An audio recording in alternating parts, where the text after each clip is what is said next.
turn this weak man into a superhero. The drill instructor decides to push him to the absolute limit in the most brutal way possible. Immediately after, the drill instructor suddenly summons a massive boulder and slams it down on him. In the nick of time, the man uses his imagination to conjure up a giant steel plate to catch the blow, but the instructor doesn't give him a second to breathe. The very next second, another boulder comes crashing down from above. Crushed under the weight, he's about to give out, so he quickly creates 4 thick support pillars, barely managing to hold his ground. Seeing this, the instructor doesn't hesitate and cranks up the difficulty. He swiftly slices through the pillars and sends Hal flying. But before Hal can even figure out what just happened, a small star suddenly materializes right behind him. Its immense gravitational pull starts reeling him in. The bigger you are, the quicker you burn.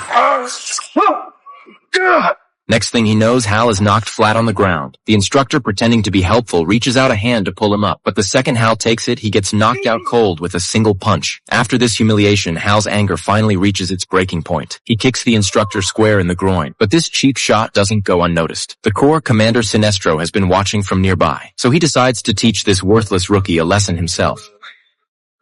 The sword of human.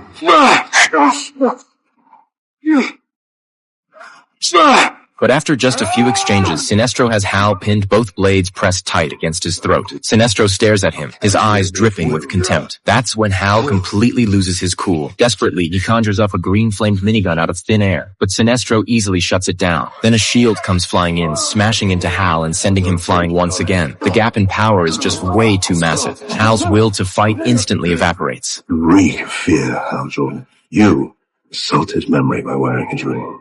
The physical and psychological beating leaves Hal completely wrecked. Defeated and humiliated, he heads back to Earth alone. But that's right when Parallax suddenly appears. With no other choice, Sinestro immediately leads his elite troops to try and surround the creature. But with just one roar, Parallax sends all the soldiers flying and proceeds to devour the souls of countless men. Witnessing the terrifying power of fear energy firsthand, Sinestro completely panics. Back on Earth, Hal sees his ring flashing a warning. He wrestles with the thought, but ultimately decides he has to stop this disaster. As he's in the thick of battling Parallax, Hal suddenly remembers what his instructor told him. The bigger you are, the stronger the pull of a nearby star. Next, a light bulb goes off in his head. He turns and burns full speed straight toward the sun. Parallax, clueless about Hal's plan, just chases him relentlessly. But right at the very last second, Hal conjures up 2 fighter jets that yank him backward at lightning speed. Parallax senses something is wrong, but it's too late. He realizes he's been tricked. Hal puts every ounce of his being into one final devastating punch. Thanks to momentum, Parallax can't stop and goes careening straight into the sun. But the effort leaves Hal completely spent. Now he's the one being slowly pulled in by the sun's gravity.